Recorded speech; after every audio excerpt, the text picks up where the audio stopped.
Hello and welcome to this lesson on soil compaction, specification, and control.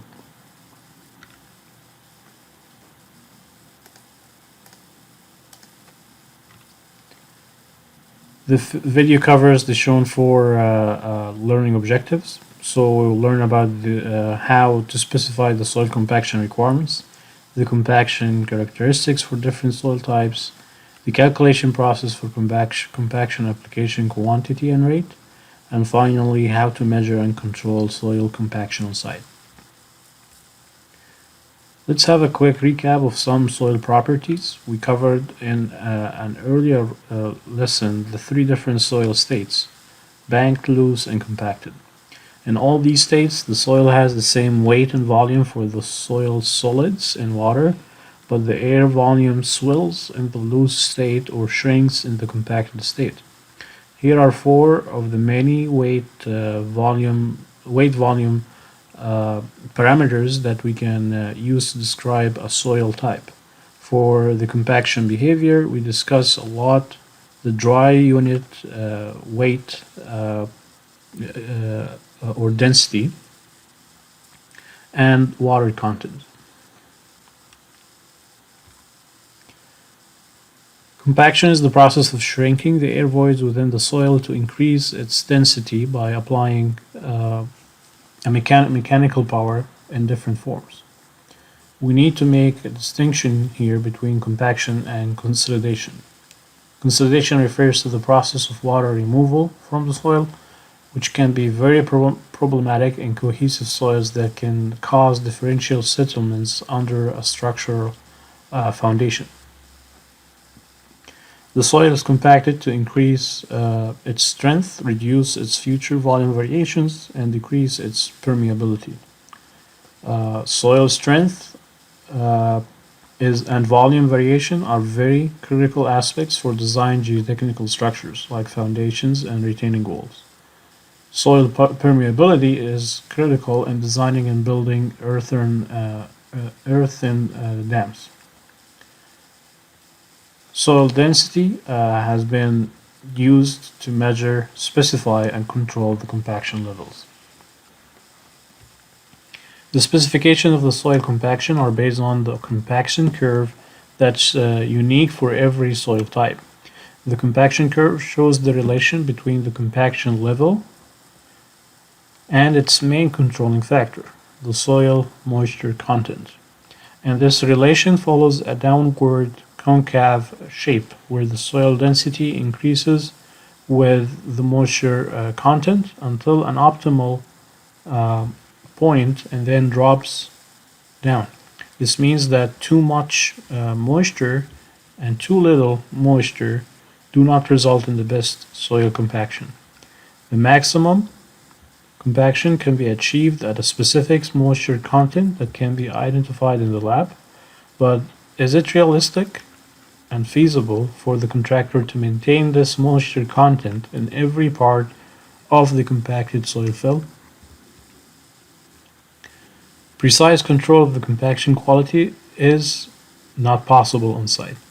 This is why specifications typically give an acceptable range of water content that is around the optimal moisture content with plus or minus 2%. Also, the specifications acknowledge that the compaction performance of the lab test cannot be achieved on site. So contractors are required to achieve a compacted dry density that satisfies a threshold a little under the lab maximum dry density. This creates a sweet spot of compliance for the contractor to provide an acceptable compacted soil. Let's now see how these compaction curves for different soil types are developed using the Proctor tests. Proctor test is the most common standard soil compaction in identifying the optimal moisture content and corresponding dry density. There are two versions of the test: the standard Proctor test and the modified Proctor test. Both tests are standardized by the American Association of State Highway and Transportation Officials, AASHTO. The standard and modified Proctor tests share the same procedure, but with variations to the sample preparation and applied compaction energy. For the standard Proctor test, the soil is placed in a cylindrical steel mold in 3 equal layers, where each layer is compacted using a standard hammer weight that's dropped from the same distance. After all soil layers are placed and compacted, the dry density is measured. This process is repeated for different moisture content to obtain the compaction curve and identify optimal moisture content. The modified Proctor test has a similar procedure, but the soil is placed in 5 layers, and each layer is subjected to more compaction energy by increasing the hammer weight to 10 pounds and the fall distance from 12-inch to 18-inch. This means that the compaction energy in the modified tests is almost 5 times greater than the standard test.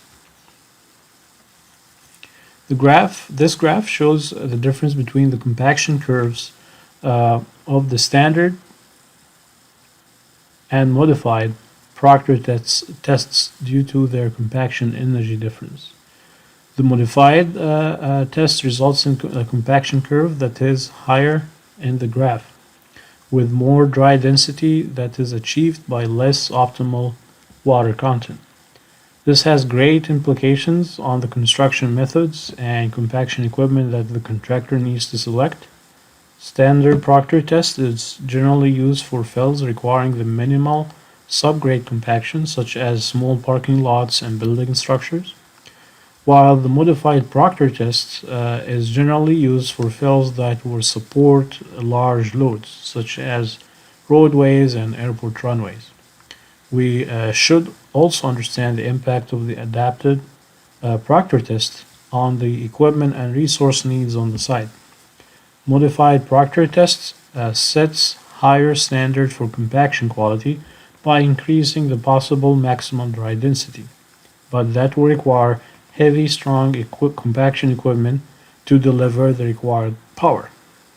On the other hand, the standard Proctor test will allow using a smaller compaction equipment, but will probably result in the need to apply more water to the soil to reach the larger optimal moisture content.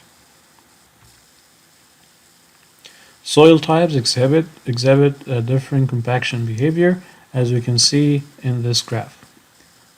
Coarse granule soils like sand and gravel have sharp, steep compaction curves, while cohesive soils show more a flat compaction curve. This means that the compaction quality of granule soil is very sensitive to the moisture content. Also, granule soils provide higher maximum density, and this makes them great material for the sub-bases and bases under structural elements like foundation and roadway pavements. The big question here: how can we control and measure the quality of the soil compaction on site?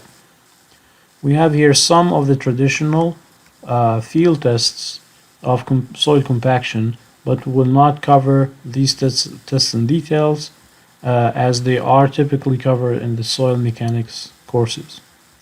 The sand cone and balloon tests utilize basically the same fundamental concept of measuring the weight and volume of a surface sample of the compacted soil. In both of these tests, the soil sample is taken to the lab to weigh and measure its water content. To calculate the volume of the sample, one test uses sand while the other uses liquid to fill the void left behind the taken sample and measure its volume.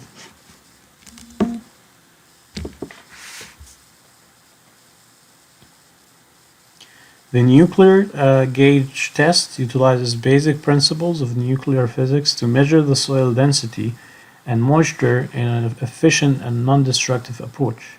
The device depends on inserting a gamma photon source in the soil and sensing these photons using detectors on the surface of the soil. The device uses the Compton effect of gamma ray scattering from the soil density measurement and the heterogeneous thermalization for determining the moisture content. The nuclear gauge is a very efficient test, but it comes with its own compliance burden due to dependence on handling and using nuclear material. We have seen that the soil moisture content is very critical in having a quality compaction. We will cover now how the soil water content is managed and in typical fill and compaction operations that don't enjoy the controlled lab environment. We will cover some critical factors for contractors to consider when trying to match the site soil water content with the lab optimal moisture content. Typically, the soil used as the fill material doesn't come with the desired moisture content from the borrow or cut site. It can come with higher or lower moisture content. If the fill soil comes with lower moisture content, then the contractor needs to apply water to the soil to increase its moisture content. This can be done by truck-mounted or towed water distributors, which is the typical method used on earthwork projects. Another way to apply water to the soil is through ponding, which is not that common and it's hard to control. On the other hand, if the borrow soil has more water content than needed, some work needs to be done to remove that excess moisture from the soil. This is done by simply leaving the soil to air and let the moisture escape over time. A more aggressive approach is very wet and plastic soil types is to use lime or fly ash to stabilize the soil before compaction. In deep foundation, dedicated dewatering pumping systems will be needed, especially if the foundation level is close or below the groundwater table. Typically in earthwork projects, rippers or graders or towed disc harrows are helpful to mechanically loosen the soil and increase the aeration process to reduce the soil moisture. These same equipment are also used in agriculture to prepare the soil for seeding after long and wet winter seasons. In the case of water application, it's very critical to know how much water to apply for the volume of the soil to be compacted. This water application volume is calculated by multiplying the weight of the compacted soil and the water content change. The compacted soil weight is calculated by multiplying the desired dry density in pound per cubic foot and the compacted volume of the soil fill in compacted cubic foot. This is in pound per cubic foot, gamma df.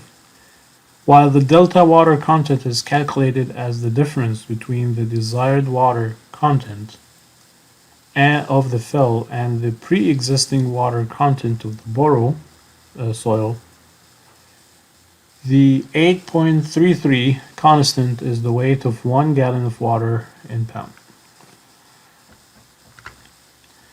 After calculating the total volume of the water application, we need to calculate its application rate to communicate to the water distributor driver how many gallons to spray in every square yard.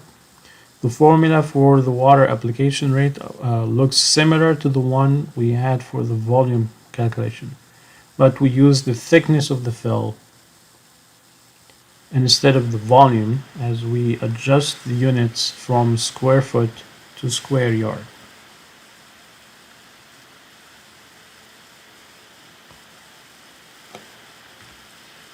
The fourth factor to consider is the weather, to account for climate conditions that may require adjusting the water application. Cold, rainy, and cloudy weather requires thorough soil mixing and stabilization of the soil. On the other hand, hot, dry, sunny, and windy weather may require additional water application to account for extra evaporation or aeration. In desert climate, it's suggested to increase the specification's recommended water content by around 6%.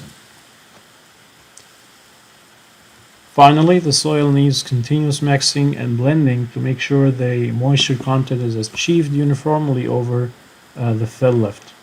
This is done using also rippers and harrows.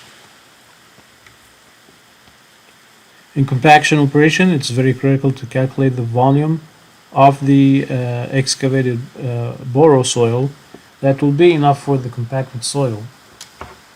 For this calculation, we need first to have a formula to relate the soil density to the dry density.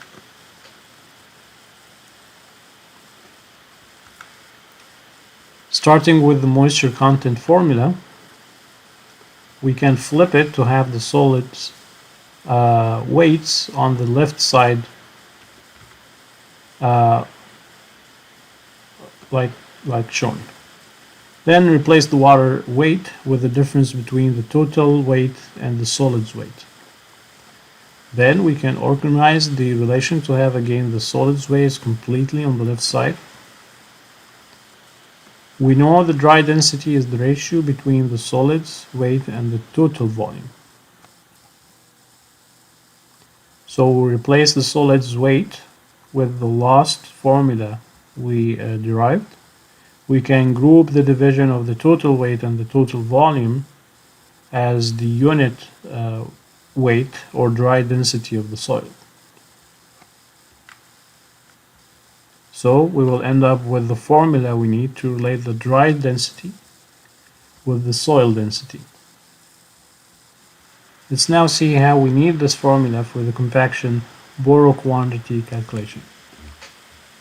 To find the compaction soil boro volume, we can relate the solids weight in the fill and boro states of the soil because this property doesn't change between the different soil states. The solids weight for each case can be calculated using the dry density, gamma D. But sometimes we don't have the dry density of the fill soil directly given from the soil report. Usually we are only given the density and the existing moisture content. So we will use the formula we derived in the previous slide to calculate the dry density of the boro soil, which we can use to find the soil boro volume that is enough for the fill soil volume.